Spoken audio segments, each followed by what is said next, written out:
पहले अपना ही होगा तुझे ज्ञान, यही आत्मा की पहली है पहचान। सुप्रथम निज का ही मिले ये तुझे ध्यान, यही चढ़कर चीने सब कुछ है भगवान। जब श्रद्धा, वीर्य, स्मृति रूप 3 बलों को मनुष्य रखेगा तो उसे पहले अपने आप का ज्ञान होगा कि किधर मन उसे ले जाना चाहता है और मैं किस प्रकार अपने आप को रख रहा हूँ, अर्थात किस प्रकार अपने को नीचे गिरने से संभालता हूँ। ये अपने आप का प्रथम ज्ञान साधक को होता है। अपने आप का नाम भी आत्मा है, तो यही पहले अपने अंदर की या आत्मा की पहचान है और आत्मा की पहचान अपने आप पर के ध्यान से ही होती है। जब वो साधक अपनी स्मृति को, अपनी याद को ठिकाने रखने या अपने आप को सही मार्ग पर चलाने की सुध बनाए रख, अपने आप को संभाल कर हिम्मत द्वारा सब अच्छे कर्मों में ही रखता रहे। अब ये सब तो अपने आप को ध्यान में रखे बिना नहीं हो सकता, अर्थात अपने आप का उचित चिंतन किए बिना नहीं हो सकता। तो सबसे पहले मनुष्य को अपने आप का ही ध्यान मिलता है। ध्यान बिना अपना पता ही नहीं चलता। यही ध्यान की राह पर बढ़ते बढ़ते अंत में वो पवित्र आत्मा की अवस्था में पहुंचकर सब कुछ समझने के योग हो जाता है और भगवान, जो सदा ही सब जगत की उलझन से परे हैं, उसको और उसके शांत आनंद को भी पहचानने लगता है। तो इस प्रकाश श्रद्धा, वीर्य, स्मृति, ध्यान या समाधि और प्रज्ञा रूप 5 बल संसार रूपी मैं से छूटने के लिए प्रमुख साधन हैं। आगे इसका स्पष्टीकरण करते हुए महाराज जी कह रहे हैं कि श्रद्धा का बल सर्वधर्म के आचरण का कारण है और वीर्य बल से वीर जैसा भाव प्राप्त होता है, जिससे वीर पुरुष शत्रुओं को पीठ नहीं दिखलाता, उनका सामना करने से कभी नहीं डरता।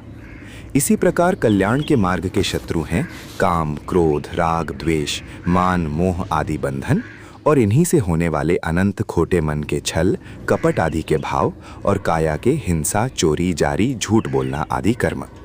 ये बहुत लंबा चौड़ा परिवार हमारे शत्रुओं का है। इन सब के सामने होने पर धर्म के आचरण में भी वीर पुरुष कभी नहीं भागता।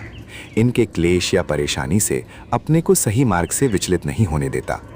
जब इस प्रकार श्रद्धा, वीर्य और स्मृति, इन 3 बलों के साथ वो कल्याण के लिए यत्नशील रहता है तथा उपाय करता रहता है, तो इससे ध्यान और सत्य के ज्ञान रूप 2 बल भी उसमें आने लगते हैं। उसको अपने आप का ध्यान रहता है कि उसमें क्या क्या विकार या मन की अवस्था में बहती रहती हैं, किस किस प्रकार वे जगत जाल में उलझाने को उकसाती रहती हैं और मैं यत्न करके कैसे कैसे इनसे बचाव करता जाता हूँ, कहाँ अभी असफल रहता हूँ, कहाँ धर्माचरण कर पाता हूँ, मेरा दूसरों से बर्ताव कैसा है, मिथ्या है या सही है, आदत वाले मन से देह इंद्रियां प्रेरित होती हैं या धर्मयुक्त मन से। यही सब उसको सबसे पहले अपने आप का ही ध्यान मिलता है। इसी ध्यान से उसे अपने आप का सही ज्ञान होता है, दुर्बलता का पता चलता है, सुधार के लिए भी हिम्मत बनती है। सही ज्ञान का ही नाम शास्त्र में प्रज्ञा है।